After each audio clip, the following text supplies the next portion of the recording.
Muy bienvenidos sean todos a esta nueva clase de Física de Partículas 1 en su versión del semestre de primavera de 2021. Estamos en nuestra clase número 8, 8 tal vez, y hoy día vamos a continuar reflexionando sobre la electrodinámica cuántica. Entonces, la última clase nosotros revisamos el propagador del fotón y la necesidad de fijar el gauge.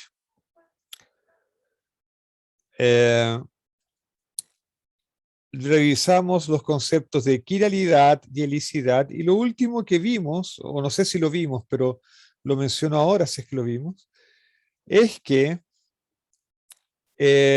si ustedes tienen un fermión de Dirac cualquiera, entonces se puede demostrar que esto de aquí es un fermión izquierdo y esto de aquí es un fermión derecho.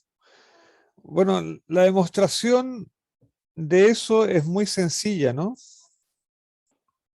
Lo voy a hacer para uno. Para uno de los casos, si L es un medio de 1 menos gamma 5 por psi. Entonces veamos, para ver si psi L es efectivamente un fermión izquierdo, lo que hay que hacer es ver cómo actúa gamma 5 sobre psi L. Y eso, miren qué curioso, va a ser un medio sobre, un medio veces gamma 5 menos gamma 5 al cuadrado por psi. Pero nosotros vimos que gamma 5 al cuadrado es 1. Por lo tanto, esto es un medio de gamma 5 menos 1 por psi, que es lo mismo que menos un medio 1 menos gamma 5 psi, y eso es menos psi L. Por lo tanto, hemos demostrado que psi L es un autovector de gamma 5 con autovalor negativo, por lo tanto, efectivamente es un fermión izquierdo. ¿Okay? La demostración es análoga para psi R. Entonces, ¿qué es lo importante? Bien, entonces, ¿qué estábamos diciendo? Estábamos diciendo que yo siempre puedo escribir, o sea, dado un vector un vector un espinor de Dirac, yo siempre puedo construir un espinor izquierdo y un espinor derecho. Esto de aquí se llama el proyector izquierdo y esto de aquí se llama el proyector derecho. ¿Ok? Bien. De la misma manera, todo fermión de Dirac se puede escribir como la suma de un espinor izquierdo y un espinor derecho. O sea, evidentemente, si ustedes suman esto con esto, el resultado les da psi, ¿no? Entonces, ustedes siempre pueden escribir un espinor de Dirac como la suma de dos espinores de quiralidad definida, uno izquierdo y otro derecho. Y por otro lado,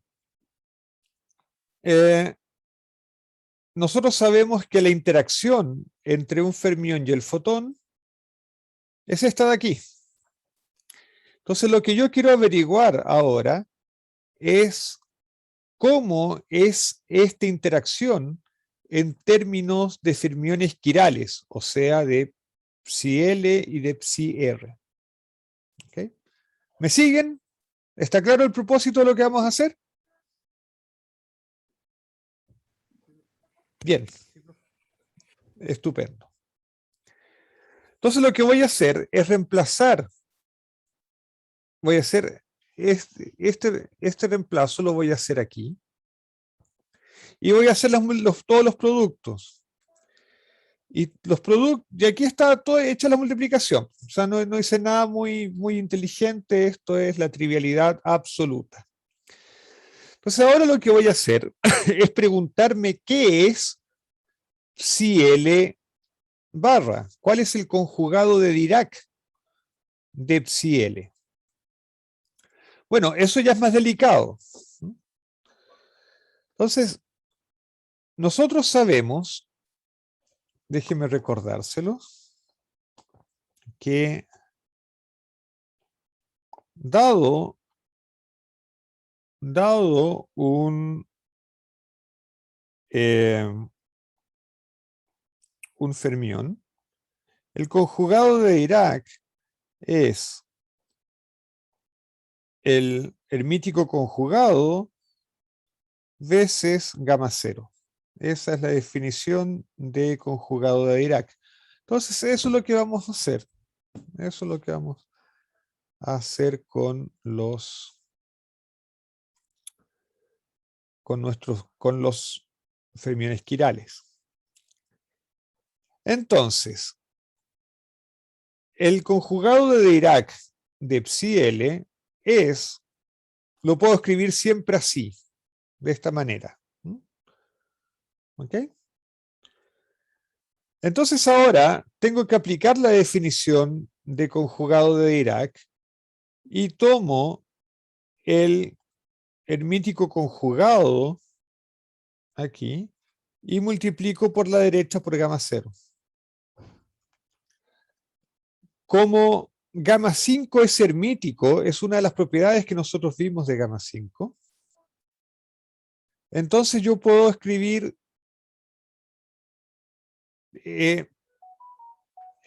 este hermítico conjugado lo puedo escribir de esta manera. Ahora bien, gamma 5 anticonmuta con todas las matrices gamas, en particular con gamma 0. Entonces lo que puedo hacer es tomar este gamma 0 y pasarlo hacia la izquierda, y ahí cuando atraviese a gamma 5 tengo que cambiar este signo por la anticonmutación. Pero esto es súper cachilupi porque ahora yo tengo aquí el conjugado de Dirac de psi, y aquí, eso junto con el 1/2, tengo el proyector derecho. Entonces, la gracia está en que el conjugado de Dirac de un campo izquierdo aparece aquí con el proyector derecho. ¿Ok? De la misma manera, bueno, por otro lado, uno tiene que psi R es esto de aquí. Entonces veamos, calculemos cuánto vale este producto. Bueno, es muy fácil de calcular porque nosotros ya sabemos lo que es psi L. Psi L barra, ¿no? Psi L barra es lo que está aquí. Aquí está el gamma mu central y aquí está el fermión derecho. Muy bien, pero de nuevo, las matrices gamma anticonmutan con gamma 5. Así es que yo voy a pasar este gamma mu central, lo voy a pasar hacia la izquierda, y cuando haga eso, voy a tener que atravesar a gamma 5 y por la anticonmutación este signo va a cambiar a ese de ahí. Y ahora tengo este producto que es fácil de calcular y me va a quedar como resultado ese factor de ahí. Pero gamma 5 al cuadrado es 1 y 1 menos 1 la mayor parte de las veces es 0. Así es que yo me doy cuenta que este producto aquí es idénticamente 0. Es decir, cuando yo tengo un gamma mu central, tengo un L ahí y un R aquí, el resultado es 0. De la misma manera, haciendo exactamente lo mismo, uno puede mostrar que si R barra gamma mu si L también es 0. Lo que es evidente porque esto de aquí realmente es el conjugado de esto de acá. Así es que tiene que ser 0 también. Así es que si reemplazamos estos dos resultados, S y este de aquí, ¿no? Si lo reemplazamos en nuestra interacción, vemos que estos dos términos de aquí son 0. Y la interacción se puede escribir simplemente de esta manera. Entonces, esto es como la canción veraniega, ¿no? Los L con los L y las R con las R. La interacción electromagnética no mezcla L's y R's, los tiene separaditos, los R con los R's y los L con los L's. Sin embargo, el coeficiente que acompaña a los fermiones izquierdos es el mismo que acompaña a los fermiones derechos. O sea, la interacción electromagnética trata de la misma manera a los fermiones izquierdos y a los fermiones derechos. ¿Está bien? Bueno, una interacción con esas características, o sea, que trata de la misma manera a los izquierdos que a los derechos, se dice que es una interacción vectorial. Y eso es nomenclatura importante, es una interacción vectorial. ¿Ok?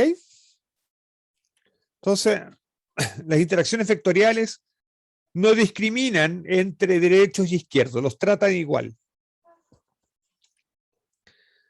Comentarios, preguntas.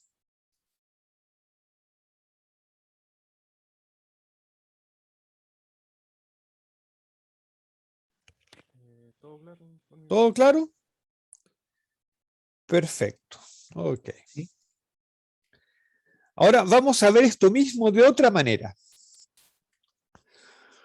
En nuestra representación quiral de las matrices de Dirac y de los fermiones, nosotros vimos que todo fermión se puede escribir, todo fermión de Dirac se puede escribir de esta manera, donde GL es un espinorcito de dos entradas, técnicamente es un espinor de Weyl izquierdo, y GR es un espinor de Weyl derecho.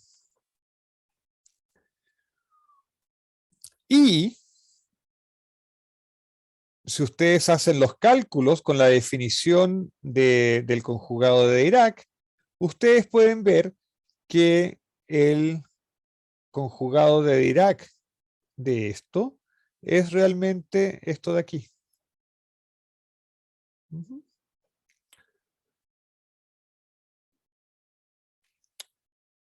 Entonces ahora lo que vamos a hacer es usar las representaciones explícitas, la representación explícita, la representación quiral de las matrices de Pauli para escribir la interacción electromagnética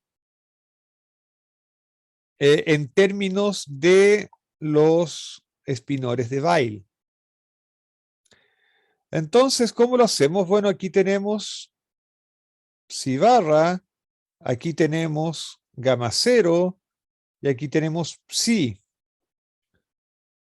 Aquí tenemos psi barra, aquí tenemos gamma k y aquí tenemos psi. Hago todas las multiplicaciones de matrices habidas y por haber, y lo que encuentro es que la interacción electromagnética se puede escribir de esta manera. Y aquí hay algo curioso que uno tiene que ver. Primero, fíjense que A0 está acoplado solamente a la carga. Bueno, con este factor aquí, pero esto no nos preocupa mucho, eso es un número nomás. Es un número. Entonces, el potencial electroestático se acopla a la carga. Pero fíjense lo que sucede con el potencial magnético, el potencial vectorial. El potencial vectorial está acoplado a una cosa que tiene una estructura. De hecho, aquí aparecen las matrices de Pauli. Y las matrices de Pauli tienen que ver con el spin. ¿Sí? En realidad, el momento magnético aquí está, el potencial magnético está acoplado al momento magnético del electrón.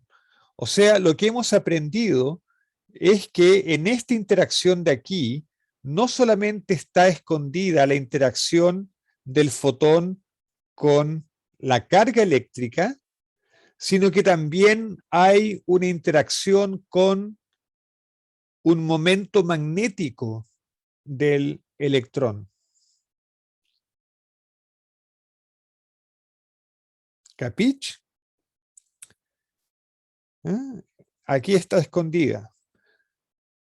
Esto no es un argumento completo. El argumento completo debería ser tomar la ecuación de Dirac, tomar el límite no relativista y ver que el límite no relativista es la ecuación de Pauli, que incluye la interacción de con un momento, la interacción de un momento magnético. Pero esto yo creo que es más sencillo y nos revela un poco la estructura que hay en esta interacción. Entonces, en esta interacción de QED, el fotón no solamente se acopla a la carga eléctrica del electrón, sino que también a su momento magnético. ¿Está bien? Preguntas.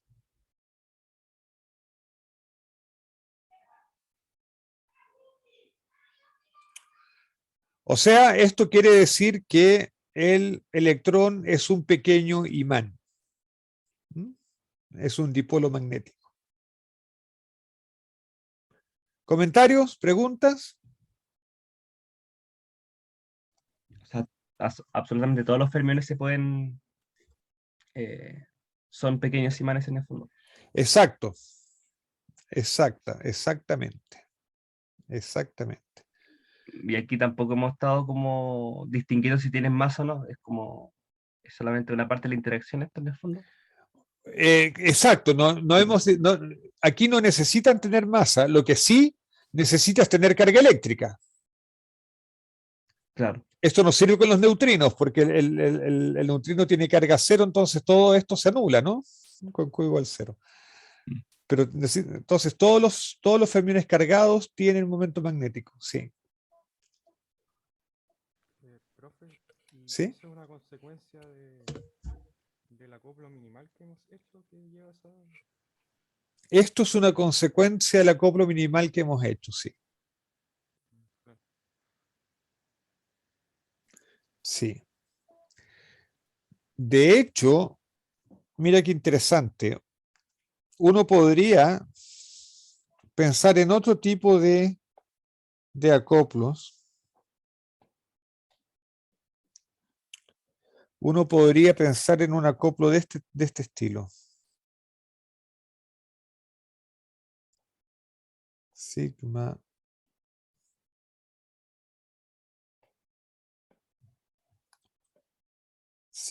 mu nu, psi f mu nu, donde sigma mu nu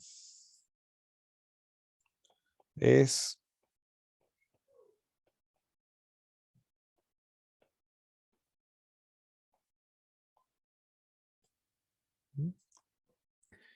este tipo de acoplos. Es un acoplo multipolar.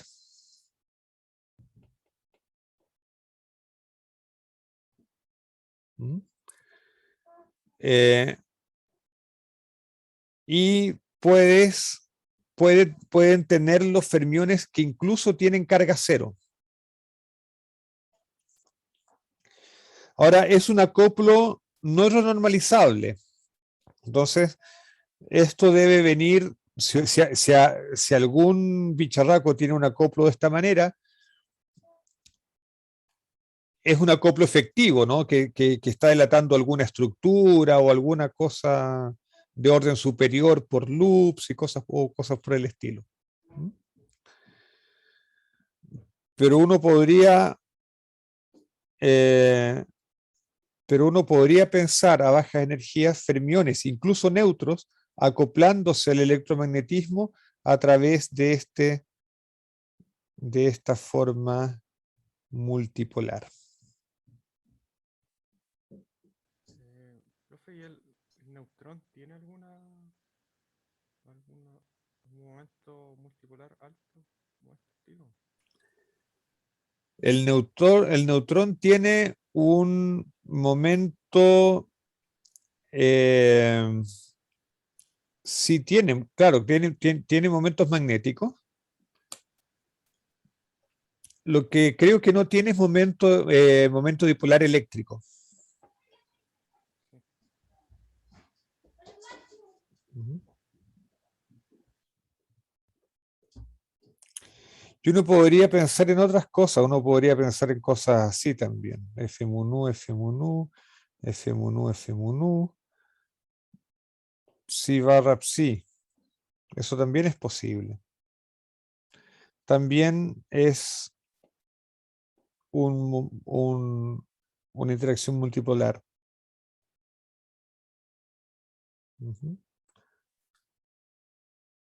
Y aquí sería una interacción entre dos fermiones.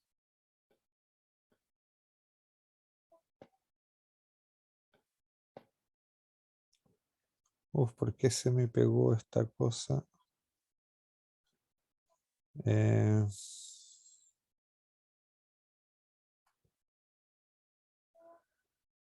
Sería,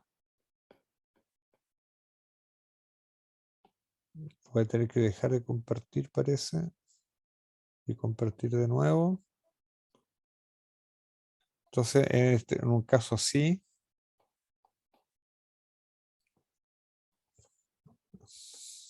parece que se me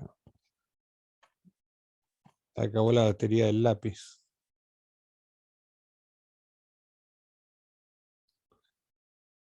A ver. Sí, barra psi f mu nu, f mu nu. Ahí tú tendrías fermiones y dos fotones. ¿Okay?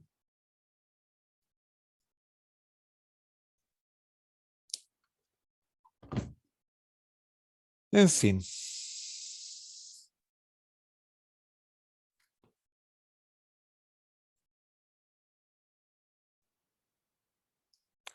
Entonces sí, esta estructura, esta forma de interacción es consecuencia del acoplo minimal. Ujú. Pero está bien usar acoplo minimal porque nos asegura teorías renormalizables. ¿Algún comentario más? ¿Alguna pregunta más?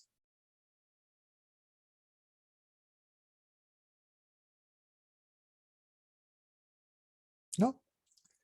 Ya, entonces ahora vamos a pasar a hacer nuestro primer cálculo en electrodinámica cuántica. Me imagino que ustedes habrán hecho este cálculo en teoría cuántica de campos, ¿o no? Sí. ¿Sí? Ya. Ok, entonces lo vamos a revisar. Es el cálculo de la aniquilación de electrón-positrón para producir muón, antimuón. Y lo quiero hacer con detalle porque va a ser uno de nuestros procesos paradigmáticos, ¿no? O sea, vamos a comparar otras cosas con este proceso y vamos a usar este proceso como modelo también para otras cosas.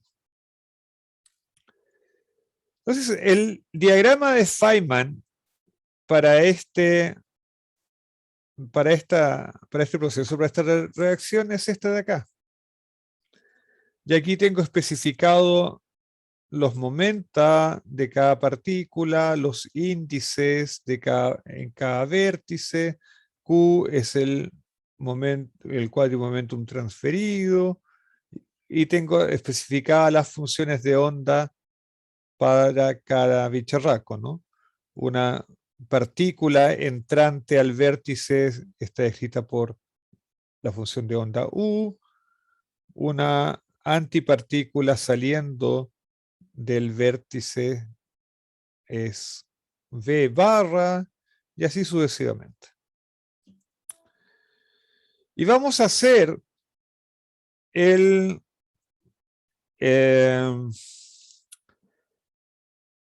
cálculo en el sistema de centro de masa, y voy a suponer que tanto el electrón como el muón no tienen masa. Vamos a hacer el cálculo en el límite de muy altas energías. Entonces, en este régimen, la cinemática es fácil.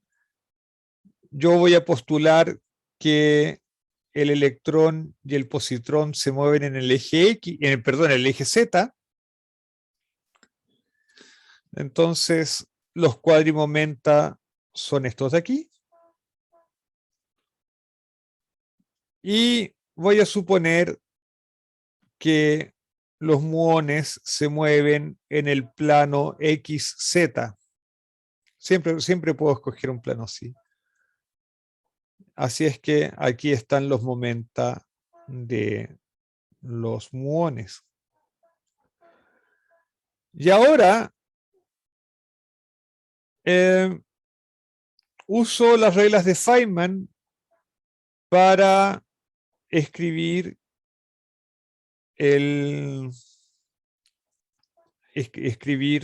mi amplitud. Entonces, ¿cómo uno lo hace? Uno lo hace siguiendo las líneas en sentido contrario a las flechas, ¿no? Entonces uno parte aquí, por ejemplo, con esta línea del muón, así es que es un U barra K1. Uno encuentra este vértice y luego, donde aquí va a haber una matriz gamma, un gamma beta, y luego esta función de onda. ¿Qué es lo que tenemos aquí, no? Aquí está la función de onda del primer muón, el vértice y la función de onda del segundo muón. Luego uno tiene aquí el propagador del fotón, que lo vamos a escribir en el gauge de Feynman, si es que aquí está el propagador. Y luego construimos el otro vértice. Comenzamos en el sentido contrario de las flechas fermiónicas. Entonces tenemos B barra. Aquí tenemos el vértice donde vamos a tener un gamma alfa y finalmente el UP1. Aquí está. ¿Okay? Profe, una consulta. ¿Sí?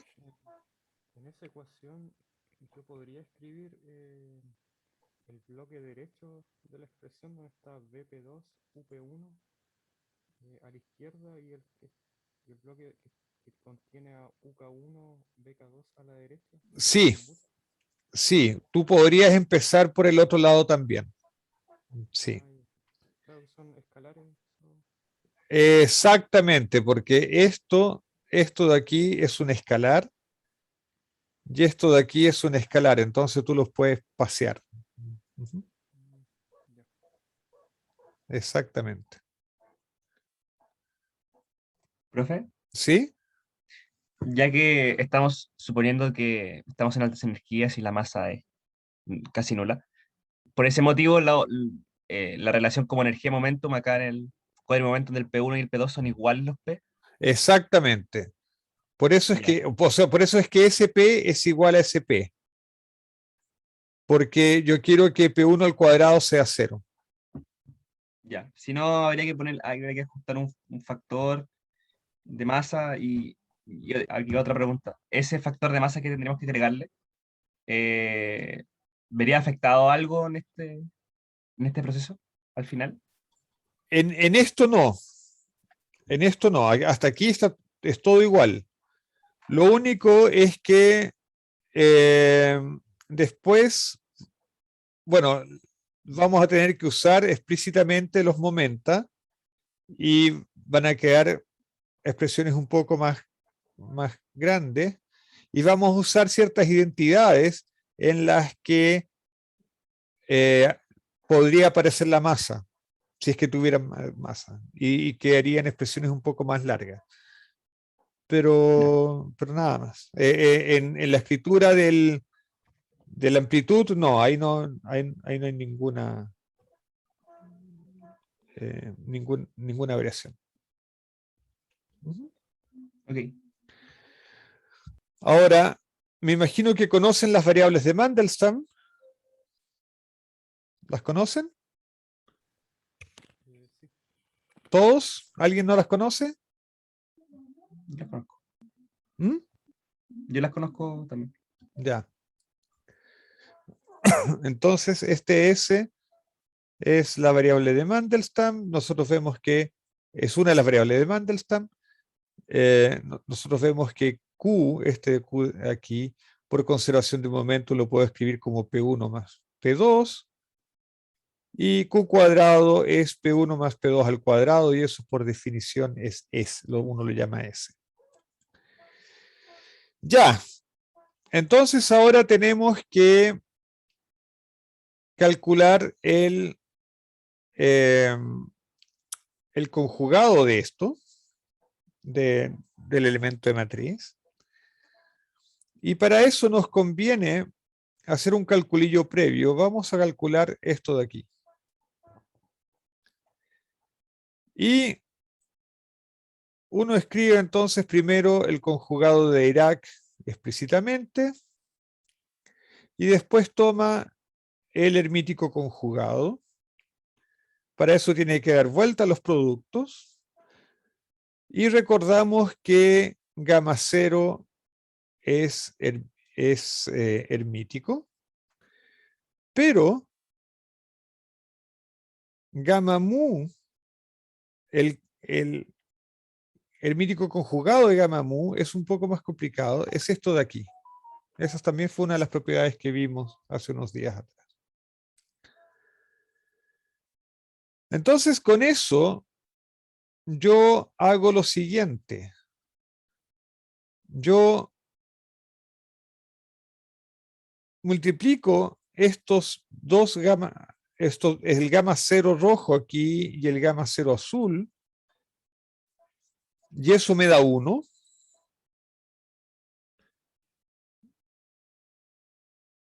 Y ese V daga con este gamma 0 de aquí me da el conjugado de Dirac. Así es que obtengo finalmente esta expresión. Y lo que yo veo es súper cachilupi. En realidad, el conjugado el hermítico conjugado de esta expresión es simplemente la expresión dada vuelta y lo que era, lo que estaba, y tomo el conjugado de las funciones de ondas, digamos. Eso nada más. Entonces es muy fácil hacerlo. Usando este truquillo, podemos calcular el complejo conjugado de todo esto, y el complejo conjugado resulta ser ese de ahí. Es solamente hacer las vueltas que ustedes dijeron.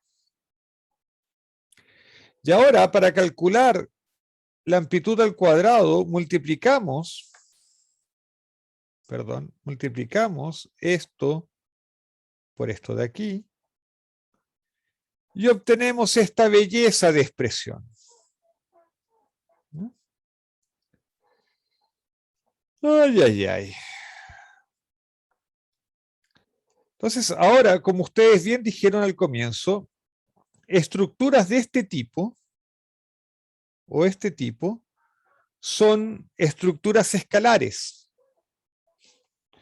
La forma de verlo es que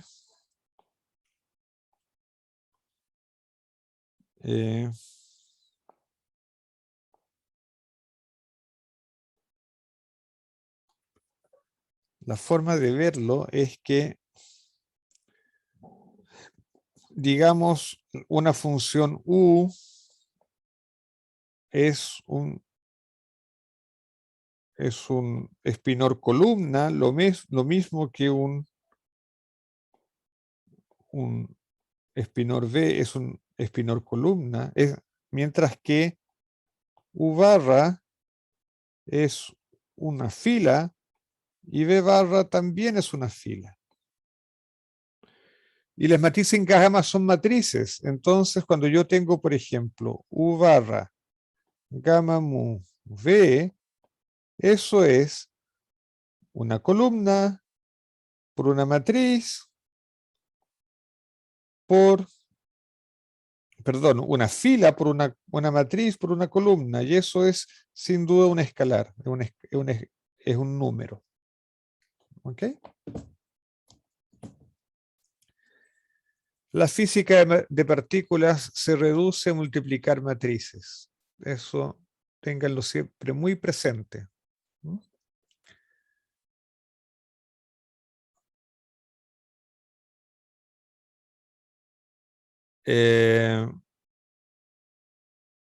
Ok. Entonces, esto de aquí, esto en rojo, que es un escalar, yo lo puedo mover con libertad, respetando las estructuras de los otros, ¿no? Eso es un escalar también, es un escalar y eso es otro escalar, y los escalares conmutan. Así es que lo que yo voy a hacer es este de aquí, moverlo para que quede juntos de sus amiguitos, ¿no ven? Aquí está VK2, aquí también está VK2, pero conjugado. Lo voy a mover para que quede con sus amiguitos. Lo muevo de aquí para acá y ahí se sienten mucho más felices. ¿Están? Mucho mejor. Y ahora que están todos felices y contentos, lo que yo voy a hacer es recordar que estos objetos, que el U barra, los gamas, los V, tienen índices, porque o bien son columnas, o bien son filas, o bien son matrices, así que tienen índices. Y índices que están sumados entre sí. Y yo voy a colocar, entonces, voy a hacer explícitos los índices para escribir todo esto en términos de componentes. Y cuando lo hago lo siguiente. Entonces, el U barra tiene índice A, y esta matriz gamma, como está siendo multiplicada por esto, tiene un índice A y un índice B. Y el índice B está contraído con el índice de el V, de esta otra función de onda. Luego tengo esta columna que tiene, perdón, esa fila, este vector fila que tiene índice D, gamma de E, y esta columna tiene índice E, y así sucesivamente. Y ahora yo me doy cuenta que como tengo todo escrito en componentes y las componentes son números, yo puedo mover las componentes como yo quiera. Entonces, lo que voy a hacer es colocar, bueno, voy a ver, este está juntito con este de aquí. Este UAK1 lo voy a mover para que quede juntito con este UEK1. Luego este de barra P2 lo voy a mover para que quede juntito con su amigo VP2. Y estos dos ya están juntitos, así es que no los vamos a tocar. Y esto nos permite ir reconociendo ciertas estructuras. Ahora el módulo cuadrado de la amplitud me va a quedar de esta manera. Y vamos a reconocer estructuras. Estos dos están juntitos. Pero yo quiero sumar sobre todas las polarizaciones. Cuando yo sume sobre todas las polarizaciones, voy a tener que sumar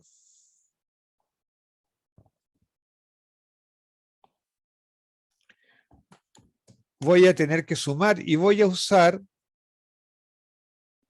por ejemplo, esta identidad. La suma de polarizaciones de V por V barra es igual al momentum barra menos la masa. Como aquí, afortunadamente, estamos despreciando la masa. Ustedes no lo están viendo. Ahora sí. Ahora sí. Tienen que reclamarme cuando yo esté mostrando algo y ustedes no lo vean. Como estamos despreciando la masa, la suma por todas las polarizaciones va a ser solamente el momentum barra. Entonces, esto de aquí va a ser el momentum barra con índices BK. Acuérdense que esta barra inclinada, este slash, indica la multiplicación por una matriz gamma. Y la matriz tiene dos índices. Los índices van a ser B y D, estos de aquí. De la misma manera, cuando sume sobre todas las polarizaciones, esto me va a dar un K1 slash. Y esto me va a dar un P1 slash. Y esto, adivinen, un P2 slash.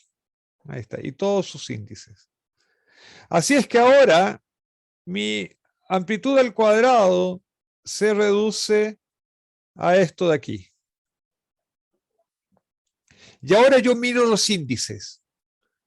Miro, índice A, B, B, D, D, E, A. Aquí yo tengo toda una cadena de índices, todos sumados, que comienza en A y termina en A. Esto mis queridos discípulos, es una traza de una gran matriz, de este gran producto de matrices. Entonces yo ahora escribo esto como la traza de todo eso. De la misma manera, esto de aquí se me transforma en esta traza. Y puedo escribir el cuadrado de la amplitud sumado sobre todas las polarizaciones de esta manera. Aquí yo he puesto un factor 1/4 porque en realidad lo que quiero hacer es sumar sobre todas las polarizaciones finales y promediar sobre todas las polarizaciones iniciales. Promediar significa sumar y dividir por el número de estados. Como yo tengo 2 fermiones y cada fermión puede tener 2 estados, la combinación de los dos tiene 4 estados posibles. Y por eso estoy dividiendo por ese 4. ¿Está bien? ¿Me siguen hasta ahora? ¿Alguien perdido? Pero ¿no sería considerando también los finales? O... No, yo tengo que promediar sobre los iniciales y sumar sobre los finales. Ah, ya.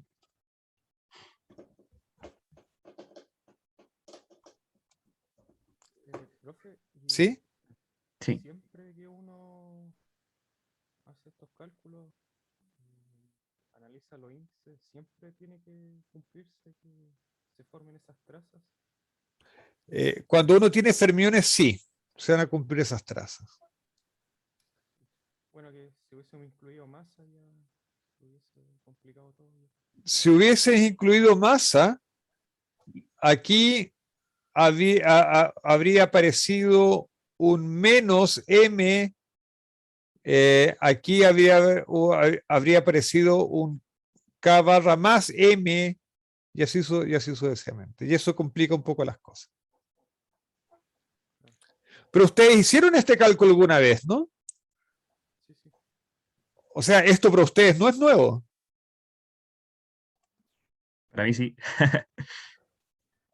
Ya, Lo haré en 2 meses. ok, perfecto. Sí, yo lo tuve en una tarea. Ya. Entonces vas a tener que desempolvar la tarea, te lo advierto por ahí. Ya, entonces ahora usamos algunos trucos, algunos resultados conocidos que aparecen en todos los libros. Yo no lo voy a demostrar aquí. De hecho, nadie los demuestra, aparecen en los apéndices de los libros, ¿no? Que es esta relación aquí. Entonces yo aquí tengo un gamma beta, este es un K2 contraído con un gamma, entonces yo puedo sacar el K2 y aquí colocar, por ejemplo, un gamma alfa, aquí tengo un gamma nu y aquí puedo tener un K1, qué sé yo, sigma por gamma sigma. Entonces yo voy a usar esta identidad, la reemplazo aquí, algo parecido con esto de acá. Hago después todas las contracciones habidas y por haber. Tengo aquí las métricas para hacer las contracciones, para hacer todos los productos. Hago todo y encuentro esto de aquí.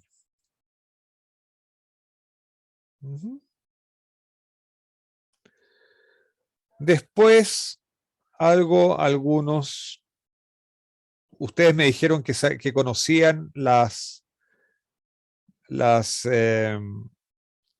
variables de Mandelstam. Usamos ya la variable S, ahora usamos la variable T y la variable U, que están definidas aquí. Y en base a esas variables podemos escribir estos productos.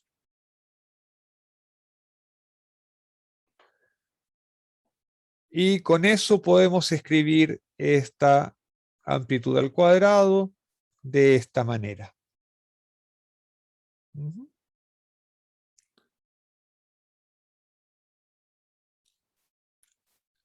Reemplazamos en la formulita para secciones eficaces, esa formulita de ahí, y encontramos esto. Si ustedes quieren hacer, y esto ya es una respuesta aceptable, si ustedes quieren hablar con los experimentales, esto no les va a gustar, ellos van a querer las cosas en términos de ángulos, entonces para eso ustedes toman, por ejemplo, esa definición de T y esa definición de U, usan las expresiones explícitas para los cuadrimomenta, hacen las multiplicaciones habidas y por haber, y van a encontrar esos valores para t cuadrado y u cuadrado, sustituyen, y finalmente encontramos esta expresión que nos lleva, que usando la definición de la constante de estructura fina, nos lleva a esta expresión final. ¿Qué es lo importante de esta expresión final? Es que fíjense que aquí aparece vean cómo es la distribución angular. De hecho, la distribución angular, yo creo que, no la dibujé aquí. Pero es fácil ver que si ustedes dibujan la sección eficaz diferencial como función de coseno cuadrado de teta, ustedes van a ver que esto es una parábola simétrica en cero, simétrica con respecto a cero. Y esa es la sección eficaz diferencial. ¿Alguna pregunta?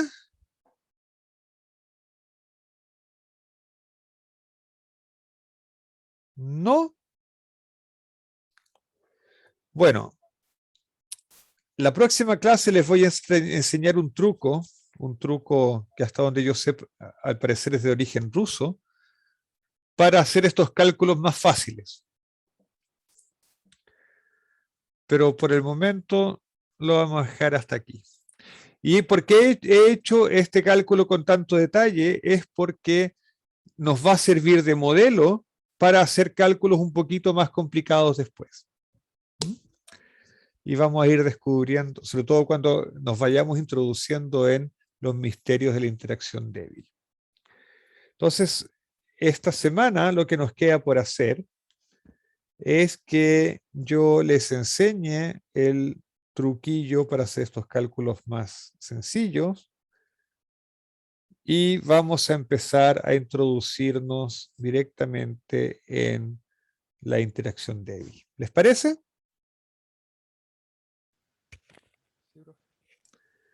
Bien, pero hoy día el tiempo se me fue, así es que nos vemos el miércoles en la alegría y la felicidad. Al menos que tengan alguna pregunta. ¿Alguna pregunta final?